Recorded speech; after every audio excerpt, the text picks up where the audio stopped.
Hey guys, it's the Jungle Bomber from Zelda World, and welcome to our second video mailbag, my first. If you remember our last host, KB, well, if you remember, he did the first one, and he's been busy lately, so I'm taking over him for a while. We're not really sure how long it'll be, but I'm the new mailbag host. Hi.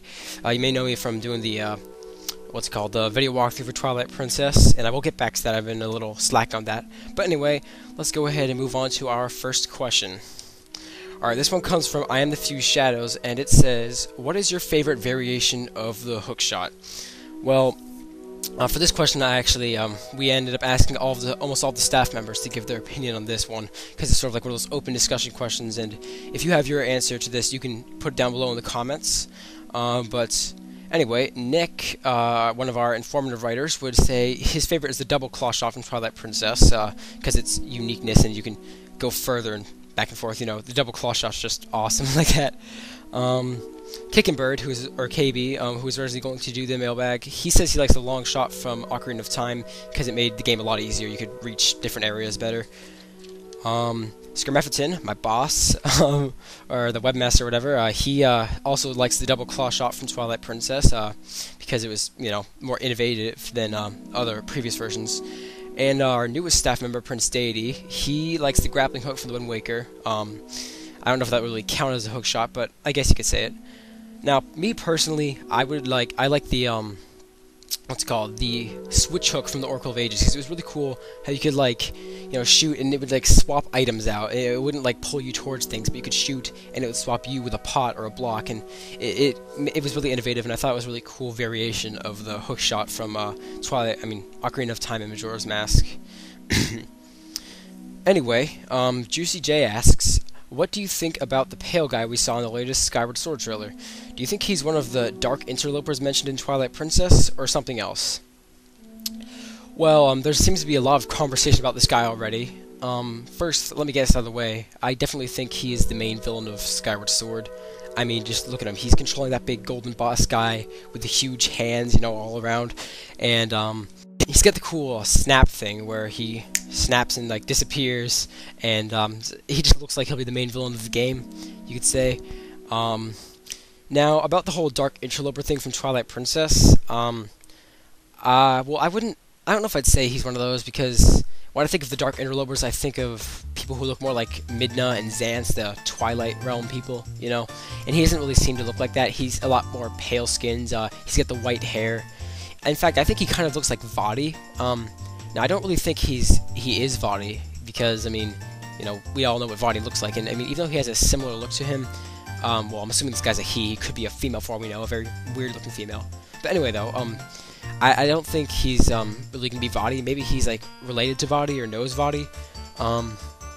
But even though Skyward Sword is said to come at the beginning, I don't believe that Minish Cap still goes at the beginning of the timeline. So that's why I don't think he's gonna be Vaati, because Vaati is so much later in my timeline. So really, I don't think he's a Dark Interloper from Twilight Princess, because it just doesn't fit with the timeline-wise, at least. I hate to go into the timeline, but that's my opinion on that, with the timeline.